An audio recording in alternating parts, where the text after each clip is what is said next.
જય શ્રી કૃષ્ણ. ઓમ નમો નારાયણ. ફાગણ મહિનાના કૃષ્ણ પક્ષમાં આવતી એકાદશી એટલે કે પાપ મોચીની એકાદશી. આ એકાદશીના ઉપવાસની સાથે ભગવાન વિષ્ણુની પૂજા કરવાથી પાપોમાંથી મુક્તિ મળે છે. આ સાથે સુખ અને સમૃદ્ધિની પ્રાપ્તિ થાય છે. ઓમ નમઃ શિવાય. હર હર મહાદેવ. ભક્તિ કથા ચેનલમાં આપ સૌનું સ્વાગત છે. ભગવાનના સુંદર ચિત્રો સહિત પવિત્ર કથાઓ સાંભળવા માટે જરૂર સબસ્ક્રાઇબ કરો ભક્તિ કથા ચેનલ. જો આપ આ ચેનલ ઉપર નવા હો તો ચેનલને સબસ્ક્રાઇબ કરવાનું ભૂલશો નહીં. આ એકાદશી હોળી અને ચૈત્રી નવરાત્રિના સમયગાળા દરમિયાન આવે છે. પાપ મોચીની એકાદશીની તારીખ, શુભ મુહૂર્ત અને પારણાનો સમય ચાલો હવે આપણે જાણીએ. ફાગણ મહિનાના કૃષ્ણ પક્ષની એકાદશીની તારીખ છે 14 માર્ચ અને એકાદશીનો આરંભ થશે સવારે 8:10 તેમજ આ એકાદશીની તારીખની સમાપ્તિ થાય છે 15 માર્ચના રોજ સવારે 9:16. આથી ઉગતી તિથિ મુજબ એકાદશીની તારીખ 15 માર્ચ 2026ના રોજ રહેશે. આ એકાદશીના પારણાનો સમય 16 માર્ચ સવારે 6:30 થી 8:54 સુધી રહેશે. પાપ મોચીની એકાદશીના દિવસે ભગવાન વિષ્ણુ અને માતા લક્ષ્મીની વિધિવત પૂજા કરવાથી જાતકોને અજાણતા કરેલા પાપોમાંથી મુક્તિ મળે છે અને તેમની સર્વે મનોકામનાઓ પૂર્ણ થાય છે. આ સાથે જીવનમાં સુખ, સમૃદ્ધિ અને વૈભવની પ્રાપ્તિ થાય છે. આ એકાદશીમાં ભગવાન વિષ્ણુ અને ભગવાન શ્રી કૃષ્ણની પૂજા કરવાનું પણ મહત્વ છે. આ સમયે વસંત ઋતુ ચાલી રહી છે. ભગવાન શ્રી કૃષ્ણએ શ્રીમદ ભાગવત ગીતામાં કહ્યું છે કે હું ઋતુઓમાં વસંત છું. એટલે આ એકાદશી તિથિએ ભગવાન વિષ્ણુની સાથે ભગવાન શ્રી કૃષ્ણની પૂજા કરવી જોઈએ. તેમની પૂજા કરવા માટે શંખમાં દૂધ અને ગંગાજળ ભરીને તેમનો અભિષેક કરવો જોઈએ. તે પછી તુલસી પત્ર ચઢાવવા. આવું કરવાથી અખૂટ પુણ્યની પ્રાપ્તિ થાય છે. ચાલો હવે આપણે જોઈએ પાપ મોચીની એકાદશીની વ્રત કથા. ધર્મરાજ યુધિષ્ઠિર બોલ્યા, હે ભગવાન, મેં ફાગણ માસના શુક્લ પક્ષની એકાદશીનું મહાત્મ્ય સાંભળ્યું. હવે તમે મને ફાગણ માસના કૃષ્ણ પક્ષની એકાદશી વિશે બતાવો. આ એકાદશીનું નામ શું છે? એમાં કયા દેવતાની પૂજા કરવામાં આવે છે તથા તેની વિધિ કઈ છે તે બધું વિસ્તારપૂર્વક કહો. શ્રી કૃષ્ણ ભગવાન બોલ્યા, હે રાજન, એક સમયે રાજા માંધાતાએ લોમસ ઋષિને પૂછ્યું કે હે મુનિ, ફાગણ માસના કૃષ્ણ પક્ષની એકાદશીનું નામ શું છે, તેની વિધિ કઈ છે તે વિસ્તારપૂર્વક કહો. ત્યારે લોમસ ઋષિ બોલ્યા, હે રાજન, ફાગણ માસના કૃષ્ણ પક્ષની એકાદશીનું નામ પાપ મોચીની છે. તેના વ્રતના પ્રભાવથી મનુષ્યોના અનેક પાપ નષ્ટ થાય છે અને તેની કથા આ પ્રકારે છે. પ્રાચીન કાળમાં ચૈત્ર રથ નામનું વન હતું. તેમાં અપ્સરાઓ નિવાસ કરતી હતી. ત્યાં દરેક સમયે વસંત રહેતો હતો, અર્થાત તે જગ્યાએ દરેક પ્રકારના પુષ્પ ખીલતા હતા. એ જગ્યાએ ગંધર્વ કન્યાઓ વિહાર કરતી હતી. એ વનમાં દેવરાજ ઇન્દ્ર પણ અન્ય દેવતાઓની સાથે ક્રીડા કરતા હતા. એ વનમાં એક મેધાવી નામના મુનિ તપસ્યા કરતા હતા. તે શિવ ભક્ત હતા. એક દિવસ મંજુ ઘોષા નામની એક અપ્સરા તેમને મોહિત કરવા માટે સિતાર વગાડીને મધુર ગાવા લાગી. તે સમયે શિવના શત્રુ અનંગ એટલે કે કામદેવ પણ શિવ ભક્ત મેધાવી મુનિને જીતવા માટે તૈયાર થયા. કામદેવે એ સુંદર અપ્સરાની ભ્રમરનું ધનુષ્ય બનાવ્યું. કટાક્ષને તેની પ્રત્યંચા એટલે કે દોરી બનાવી.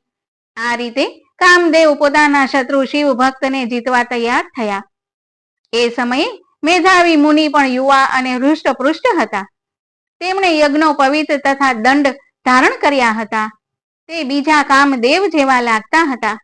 એ મુનિને જોઈને કામદેવના વશમાં થયેલી મંજુ ઘોષાએ ધીરે ધીરે વાણીથી વીણા પર ગાવાનું શરૂ કર્યું. મેધાવી મુનિ પણ મંજુ ઘોષાના મધુર ગાન અને સૌંદર્ય પર મોહિત થઈ ગયા. તે અપ્સરાએ મુનિને કામદેવથી પીડિત જાણીને એમને આલિંગન કરવા લાગી. તે મુનિ એના સૌંદર્ય પર મોહિત થઈને શિવ રહસ્ય ભૂલી ગયા અને કામના વશીભૂત થઈને તેમની સાથે રમણ કરવા લાગ્યા. એ મુનિ કામના વશીભૂત થવાના કારણે એ સમયે તેમને દિવસ રાત્રિનું પણ કાંઈ ધ્યાન ન રહ્યું અને ઘણા સમય સુધી ભ્રમણ કરતા રહ્યા. એક દિવસ મંજુ ઘોષાએ મુનિને કહ્યું, હવે મને ઘણો સમય થયો છે, હવે સ્વર્ગમાં જવાની આજ્ઞા આપો. ત્યારે મુનિ બોલ્યા, હે સુંદરી, તું તો આજે સંધ્યાએ જ આવી છે, હમણાં પ્રાતઃકાળ સુધી રોકાવ. મુનિના વચન સાંભળી અપ્સરા એમની સાથે રમણ કરવા લાગી અને ઘણો સમય વીત્યો. પછી એણે મુનિને કહ્યું, હે દેવ, હવે મને સ્વર્ગમાં જવાની આજ્ઞા આપો. મુનિ બોલ્યા, હજી તો કાંઈ જ સમય થયો નથી, હજી થોડી વાર સુધી રોકાવ. ત્યારે અપ્સરા બોલી, હે મુનિ, તમારી રાત્રિ તો ખૂબ લાંબી છે, હવે તમે વિચારો કે મને તમારી પાસે આવ્યાને કેટલો સમય થઈ ગયો. અપ્સરાના આવા વચનો સાંભળીને મુનિને જ્ઞાન પ્રાપ્ત થયું અને સમયનો વિચાર કરવા લાગ્યા. જ્યારે રમણ કરતા તેનું પરિણામ 57 વર્ષ 7 માસ અને 3 દિવસ જ્ઞાત થયું તો તે અપ્સરાને કાળીનું સ્વરૂપ સમજવા લાગ્યા. તે ખૂબ ક્રોધિત થયા અને તેને તપ નાશ કરનારી અપ્સરાની તરફ જોવા લાગ્યા. તેમના અધર કાપવા લાગ્યા અને ઇન્દ્રિયો વ્યાકુળ થવા લાગી. ત્યારે મુનિ તે અપ્સરાને બોલ્યા, હે દુષ્ટ, મારા તપને નષ્ટ કરનારી, તું મહાન પાપી અને દુરાચારી છે, તને ધિક્કાર છે, તું પિશાચીની બન. એ મુનિના ક્રોધયુક્ત શાપથી તે અપ્સરા પિશાચીની બની ગઈ. ત્યારે તે બોલી, હે મુનિ, હવે તમે ક્રોધ ત્યાગીને પ્રસન્ન થાવ અને આ શાપનું નિવારણ કરો. વિદ્વાનોનું કહેવું છે કે સાધુઓની સંગત સારું ફળ આપે છે. તો મેં તમારી સાથે ઘણા વર્ષ વ્યતીત કર્યા છે, તેથી તમે મારા પર પ્રસન્ન થાવ. ત્યારે મુનિને થોડી શાંતિ મળી અને એ પિશાચીનીને કહ્યું, હે દુષ્ટ, તે મારું ખૂબ ખરાબ કર્યું છે, તો પણ હું શાપથી છૂટવાનો તને ઉપાય બતાવું છું. ફાગણ માસની કૃષ્ણ પક્ષની જે એકાદશી છે તેનું નામ પાપ મોચીની છે. તે એકાદશીનું વ્રત કરવાથી તું પિશાચીનીના દેહથી છૂટી જઈશ. આ પ્રકારે મુનિએ તેને સમસ્ત વિધિ બતાવી દીધી અને પોતાના પાપના પ્રાયશ્ચિતના માટે પોતાના પિતા ચ્યવન ઋષિ પાસે ગયા. ચ્યવન ઋષિ પોતાના પુત્ર મેધાવીને જોઈને બોલ્યા, હે પુત્ર, આ તે શું કર્યું? તારા સમસ્ત તપ નષ્ટ થઈ ગયા. મેધાવી બોલ્યા, હે પિતાજી, મેં ખૂબ મોટું પાપ કર્યું છે, તમે એનાથી છૂટવાનો ઉપાય બતાવો. ચ્યવન ઋષિ બોલ્યા, હે તાત, તું ફાગણ માસના કૃષ્ણ પક્ષની પાપ મોચીની એકાદશીની વિધિ તથા ભક્તિપૂર્વક વ્રત કર. આનાથી તારા સમસ્ત પાપ નષ્ટ થઈ જશે.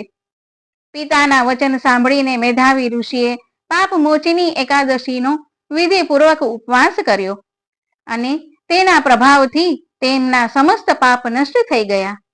મંજુ ઘોષા અપ્સરા પણ પાપ મોચીની એકાદશીનું વ્રત કરવાથી પિશાચીની દેહમાંથી છૂટી ગઈ અને સુંદર રૂપ ધારણ કરીને સ્વર્ગ લોકમાં ગઈ.